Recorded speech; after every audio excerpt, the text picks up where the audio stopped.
Your emotions are killing you. Not slowly, not metaphorically, right now in this moment. Your feelings are making every decision for you. That argument you had this morning, your emotion chose your words. That opportunity you didn't take, your emotion decided for you. That relationship you ruined, your emotion was driving. And here's what nobody tells you. The strongest men in history weren't the ones who felt the most. They were the ones who felt everything but were controlled by nothing. Miyamoto Musashi fought over 60 life or math duels and never lost. Not because he was the fastest swordsman, not because he was the strongest warrior, because when his opponents drowned in fear, rage, or desperation, Musashi remained still, empty, unmoved, like death itself had learned to hold a sword. This is Fudoshin, the immovable mind, and it's the most dangerous weapon a man can possess. The question is, do your emotions move you, or do you remain still while they pass through you like wind through bamboo? Osaka, Japan, present day. Takeshi Yamada sat in his car outside his office building for the third time this week, unable to go inside. 34 years old, senior analyst at a major firm, married for 6 years and completely controlled by the storm inside his chest. His heart pounded. His hands trembled. Not from physical danger, from the meeting waiting for him upstairs. A simple presentation, that's all. But his emotions had decided it was life or death.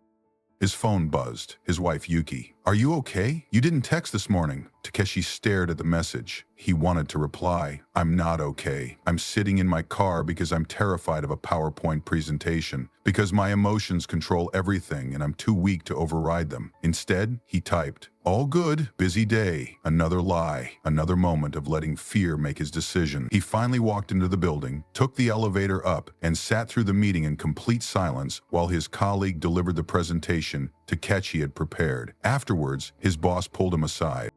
"Takeshi, this is the 4th presentation you've handed off to someone else. You do excellent work, but if you can't present it yourself, there's no path forward here." Takeshi nodded, feeling shame burn in his chest. He wanted to explain. The anxiety attacks, the overwhelming fear, the way his emotions hijacked his entire system. But what could he say? "I'm a grown man who can't control his own feelings." That night, sitting at the small table in his apartment, Yuki across from him, Takeshi finally broke. "I don't know what's wrong with me. I feel everything so intensely. Anxiety about work, anger when things don't go my way, sadness that crushes me for days. I'm exhausted from feeling so much." Yuki reached across the table. "My father had a teacher when he lived in Kyoto, an old master who helped him with something similar. His name is Matsumoto-sensei. Want me to call him?" Takeshi almost said no. Another teacher, another therapy, another temporary fix. But something in Yuki's eyes made him pause. She wasn't offering sympathy, she was offering a door. And Takeshi realized he'd been standing outside doors his entire life, too afraid to enter. Yes, call him. That single word changed everything. The dojo was unlike anything Takeshi expected. No meditation cushions, no incense burning, just empty wooden floors, white walls, and a single scroll hanging in the center. 2 characters in bold black ink, Fudoshin. Matsumoto-sensei entered. 70 years old, lean, moving with that terrifying calmness that makes you aware of every nervous gesture you're making. He sat across from Takeshi. Silent, just watching. Takeshi felt his emotions immediately react. Anxiety, self-consciousness, the urge to fill the silence with words. But Matsumoto-sensei's stillness was so complete that Takeshi forced himself to remain quiet. After what felt like an eternity, Matsumoto-sensei spoke. "Your wife tells me you are controlled by your emotions." "Yes, sensei. I feel everything too intensely." "Wrong. You don't feel too much. You obey too much." The words hit Takeshi like a physical impact. "I don't understand." Matsumoto-sensei stood, walked to the scroll. "Fudoshin, the immovable mind. This is not a mind without emotion. This is a mind that emotion cannot move. Do you know what that means?" Takeshi shook his head. "It means you will feel fear, but fear will not make you run. You will feel anger, but anger will not make you lash out. You will feel sadness, but sadness will not make you collapse. Emotion will arise, exist, and dissolve, while you remain exactly where you choose to be."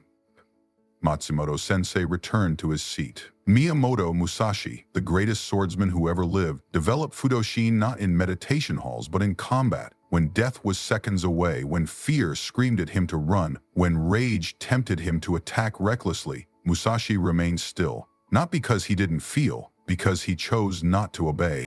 How? Takeshi's voice was barely a whisper. How do you just choose not to obey your own emotions? By understanding what emotions actually are. Tell me, when you feel anxiety before a presentation, what is that feeling trying to do? Takeshi thought. Protect me from embarrassment? Exactly. Your emotion is a survival mechanism trying to keep you safe. But safe from what? There is no actual threat. No tiger, no enemy with a sword, just other humans sitting in chairs.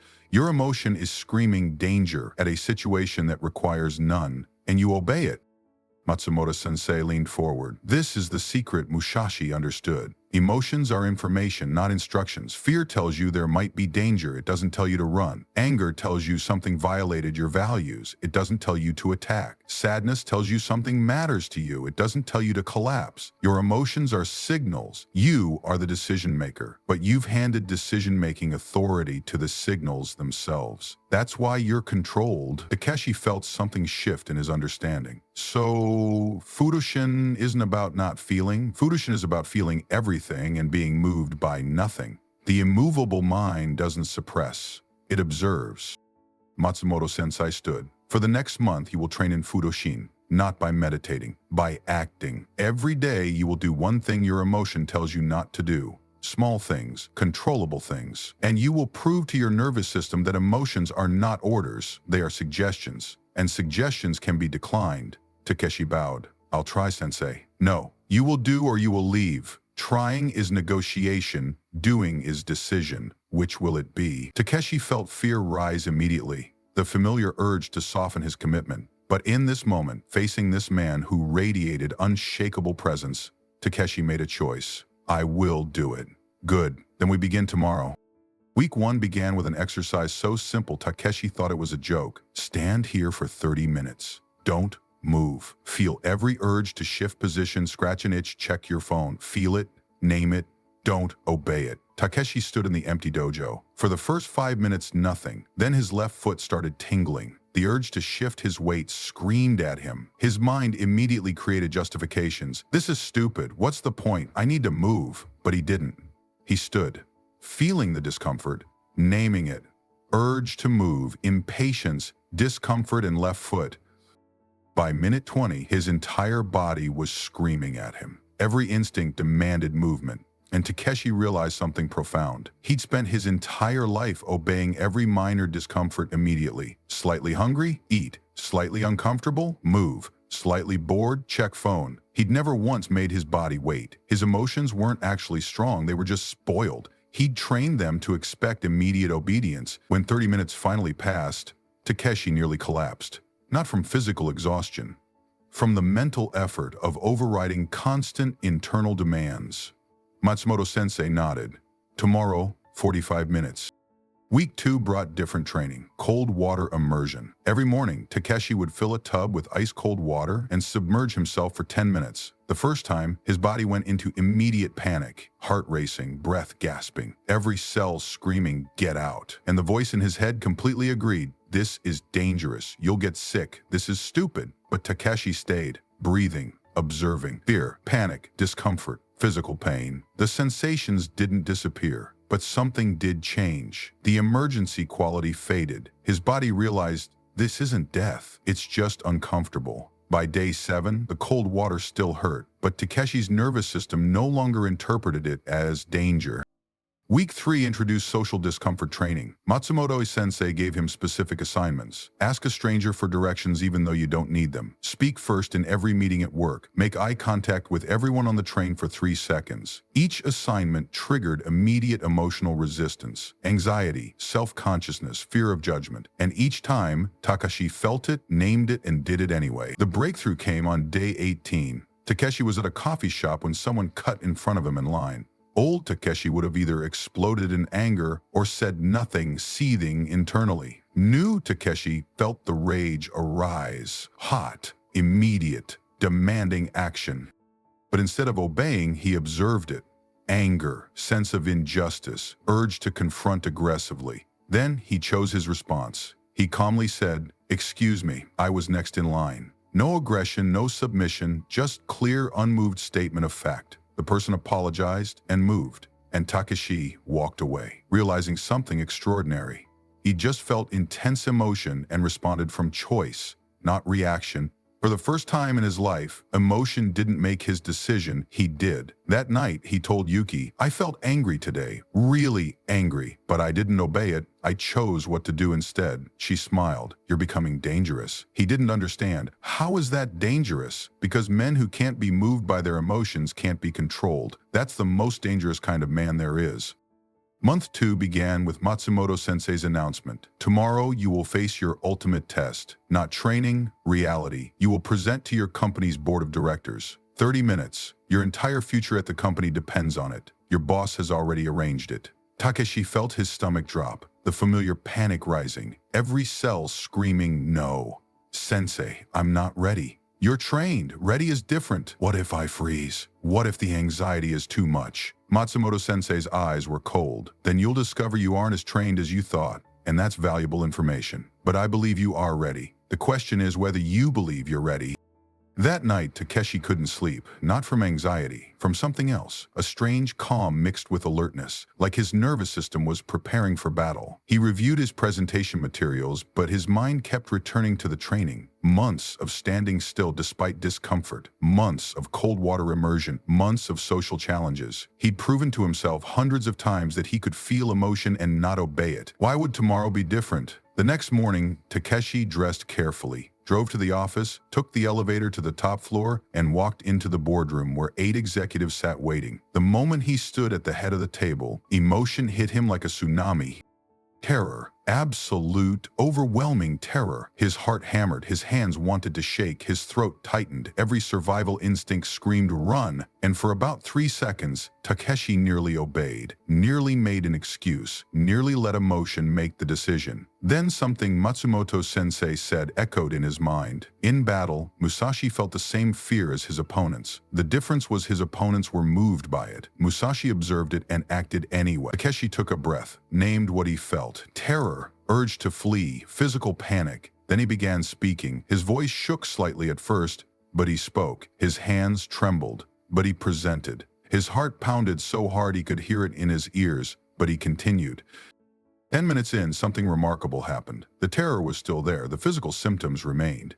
But Takeshi realized he was functioning perfectly despite them. He was answering questions, making his points clearly, handling pushback professionally. The emotion hadn't disappeared, but it had stopped controlling him. He was presenting while terrified, speaking while anxious, performing while panicking. And he was doing it well. When he finished 30 minutes later, the executives asked questions for another 15 minutes. Takeshi answered every one, clear, confident, unmoved.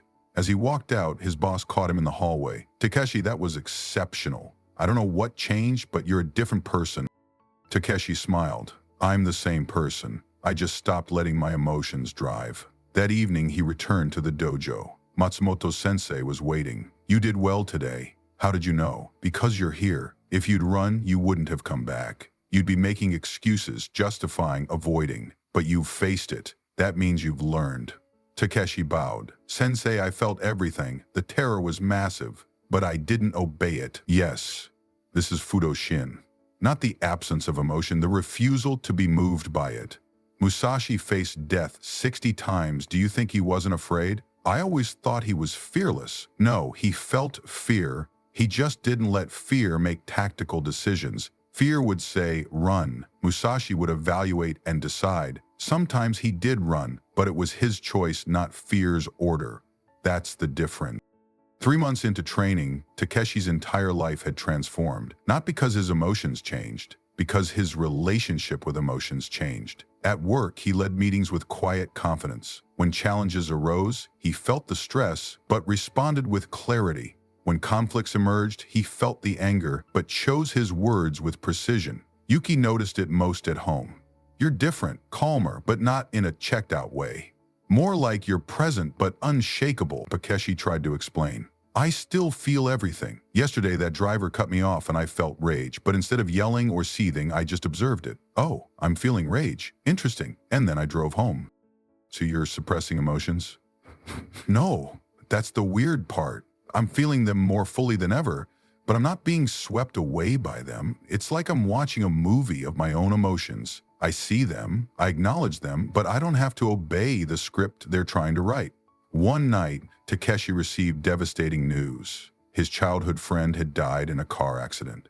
The grief hit him like a physical blow, crushing, overwhelming. Every part of him wanted to collapse. Old Takeshi would have spent days in bed, unable to function. But new Takeshi did something different. He sat with the grief, felt it completely, let it wash through him in waves, cried when tears came, but didn't identify with the emotion.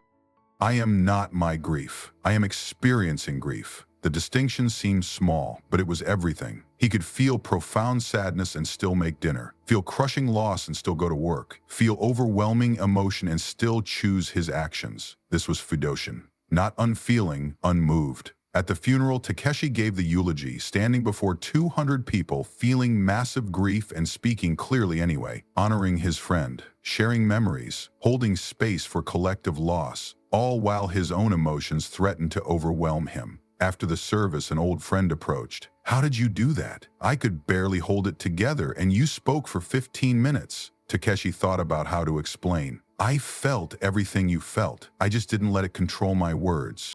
6 months after his first visit to the dojo, Takeshi returned for what Matsumoto-sensei called the final teaching.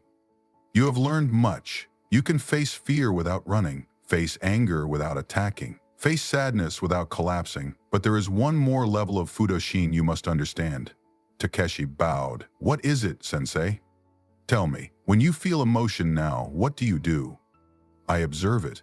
Name it. Choose my response. Good. But you're still relating to emotion as something separate from you, something to be managed. The final level of Fudoshin is different. Matsumoto-sensei gestured to the scroll on the wall. The immovable mind doesn't manage emotions. It remains still while emotions pass through like clouds through the sky. The sky doesn't fight the clouds, doesn't manage the clouds, doesn't suppress the clouds. The sky is simply vast enough that clouds cannot move it. Do you understand? Takeshi felt something click. You're saying I should become like the sky? I'm saying you already are the sky. You've just been identifying with the clouds. Your fear, your anger, your sadness, these are weather patterns moving through the vastness of your awareness. They're real, they're powerful, but they cannot move what you truly are unless you forget that you are the sky and believe you are the clouds.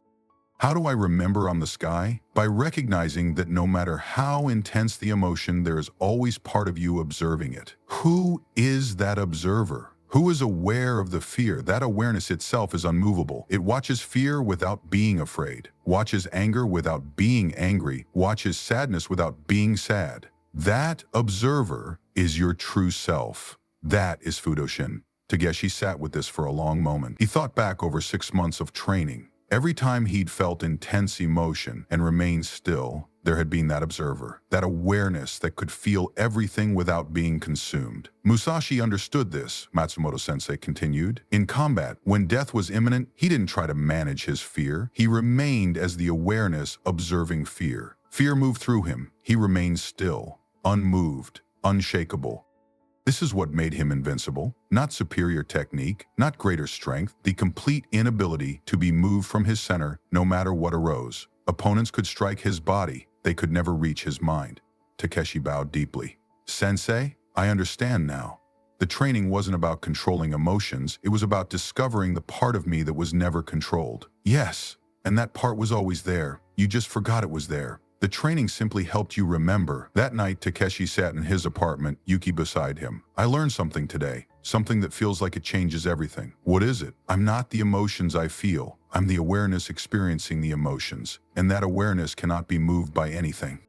Yuki smiled. So you've become emotionless? No, I've become emotion-proof. I feel everything, but nothing can move me from my center unless I choose it. That's terrifying. Why? Because you're becoming truly free, and free men are the most dangerous kind.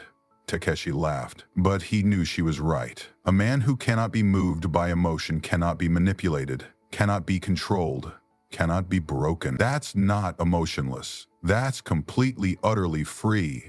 1 year after beginning his training, Takeshi received a message from Matsumoto-sensei. Come to the dojo, someone needs your help. Takeshi arrived to find a younger man sitting where he'd once sat. nervous, fidgeting, clearly controlled by the storm inside him. Matsumoto-sensei gestured. This is Kenji. He has the same challenge you had. Will you share your path with him? Takeshi sat across from Kenji, saw himself in every anxious gesture. Tell me what's happening, Kenji spoke rapidly. I feel everything too intensely. Fear paralyzes me. Anger makes me do stupid things. Sadness crushes me for days. I can't control any of it. I'm exhausted. Takeshi nodded slowly. I understand. I was exactly where you are. How did you fix it? I didn't fix it. I learned something better. I learned that emotions don't need to be controlled, they need to be observed. Kenji looked confused. Takeshi continued, your emotions are information, not instructions. Fear tells you there might be danger. It doesn't order you to run. Anger tells you something violated your values. It doesn't command you to attack. You've been treating emotional signals as if they're orders you must obey, but they're not. They're just weather passing through. But how do I not obey them? They feel so strong. By proving to yourself through repetition that you can feel them without obeying them, by training the immovable mind. Matsumoto-sensei stepped forward. Takeshi will teach you what I taught him, the path of Fudoshin, the way of the immovable mind. It's not easy. It requires daily practice, but it works. Throughout the room, something shifted. Takeshi felt it. This wasn't just about helping one person. This was about keeping a lineage alive. The same discipline Miyamoto Musashi had discovered in combat, the same principle countless warriors had learned throughout history. The recognition that you are not your emotions. You are the awareness experiencing emotions, and that awareness cannot be moved. Matsumoto-sensei looked at both men. His voice took on a quality that seemed to reach beyond the room. This training you're beginning, it doesn't exist only here, only now. Throughout time, warriors have walked this path, learning to feel everything and be moved by nothing. In ancient Japan, samurai discovered it facing death. In modern times, men discover it facing life. The challenge is the same. Your emotions will try to move you. Fear will whisper run. Anger will scream attack. Sadness will beg you to collapse. And you will learn to observe all of it while remaining exactly where you choose to be. He gestured to the scroll. Fudoshin, the immovable mind. This isn't about becoming cold. It's about becoming unshakable. This isn't about feeling less. It's about being moved less. And this practice continues today, not locked in history, but living in every person who chooses awareness over reaction.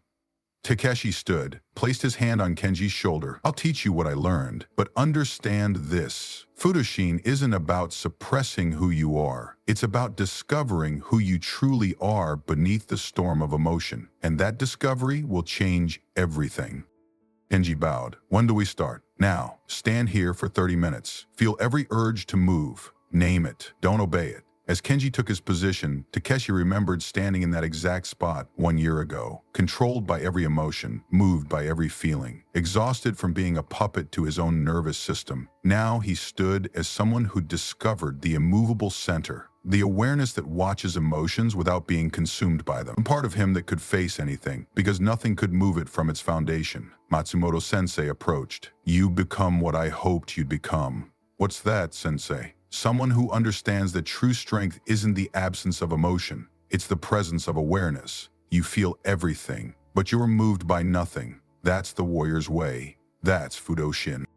Takeshi left the dojo that evening understanding something profound. Fudoshin wasn't a technique he'd learned, it was a truth he'd remembered. He'd always had an immovable center, he'd just forgotten it was there, lost in the storm of his emotions. Miyamoto Musashi had discovered this in combat. Matsumoto-sensei had refined it in teaching, and now Takeshi was passing it forward to Kenji. The lineage continued, not as ancient history, as living practice. The truth is simple but revolutionary. You are not your emotions. You are the awareness experiencing your emotions. And that awareness, that immovable center, cannot be touched by anything external. Fear cannot move it. Anger cannot shake it. Sadness cannot crush it. It simply is, still, vast, unshakable.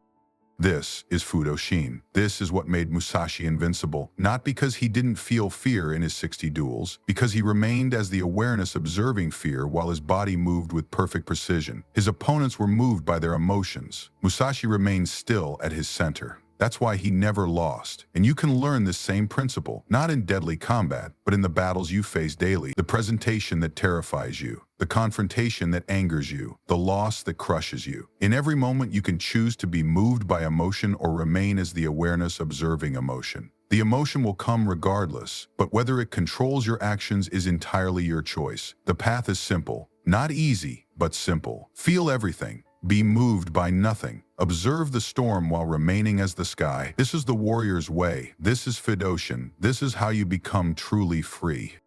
The training Musashi developed, Matsumoto-sensei teaches, and Takeshi now shares, continues today. Not as philosophy, as practice. The path to the immovable mind is open to anyone willing to walk it, to train themselves to feel everything without being controlled by anything, to discover the unshakable awareness that exists beneath the storm of emotion. This isn't about becoming emotionless. It's about becoming emotion-proof, still feeling joy, sadness, fear, anger, but never being moved from your center unless you choose it. That's true freedom. That's real strength. That's Fudoshin. The immovable mind isn't built in a day. It's trained through consistent practice, standing still despite discomfort, facing fear without running, feeling anger without attacking, observing emotion without obeying, one day at a time, one practice at a time, until you remember what was always true. You are the sky. Emotions are clouds, and clouds cannot move the sky. Walk this path. Train this discipline. Become immovable. Because the warrior who cannot be moved cannot be defeated. Not through force, through unshakable presence. Feel everything. Be moved by nothing. This is the way.